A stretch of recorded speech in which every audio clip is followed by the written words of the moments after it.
So we're continuing our conversation about cultivating the FAST acronym as leaders, being faithful, accountable, servant-hearted, and teachable. So we're talking about teachable and what it means to cultivate just a teachable spirit as a leader. And this is so important.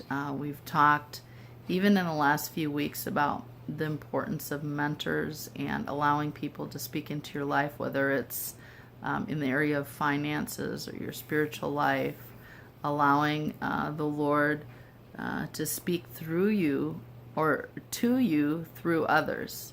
And this is so very important. It doesn't matter if you're young or older, but just to have that humble heart to be able to receive instruction. And that's something that Proverbs really admonishes in, to be teachable.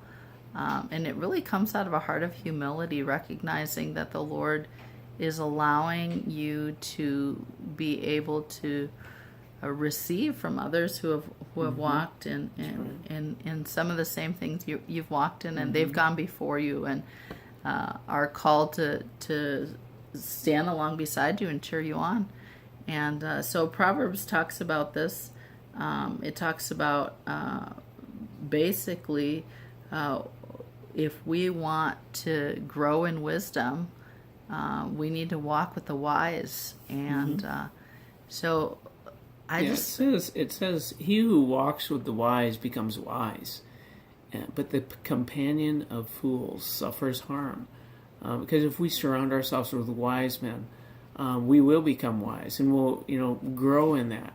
But if we hang out with people that are going nowhere, people that are doing foolish things, pretty soon we will become like them.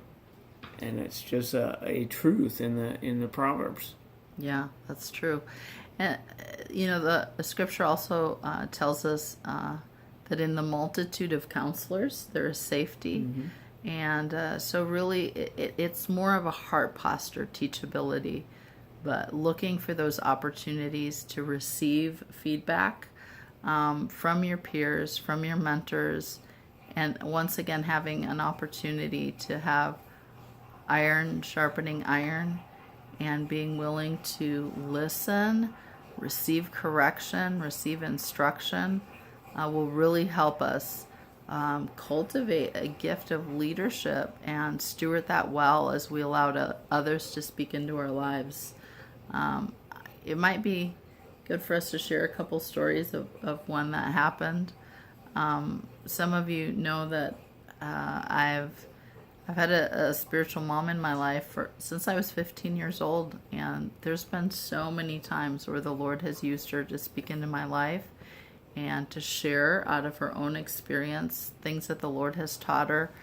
And there's been times when it's been just glorious and so encouraging, and there's been times where I sense the discipline of the Lord coming through her and the correction of the Lord, and I needed that. And I still need that. I need, especially as I exercise my gifts, I need to have the accountability with others, other pastors, other leaders, other friends that faithfully pray, but also can be used by the Lord to speak into my life. And so that's just one practical example from my life of how the Lord has used my spiritual mom to speak into my life. And I regularly get together with another pastor friend of mine, and we share what's going on in our groups and just in our families, and pray for each other. So I am very thankful that the Lord has allowed us to have other people that would be willing to let us know if we get off or if we need correction. So yeah. Yep.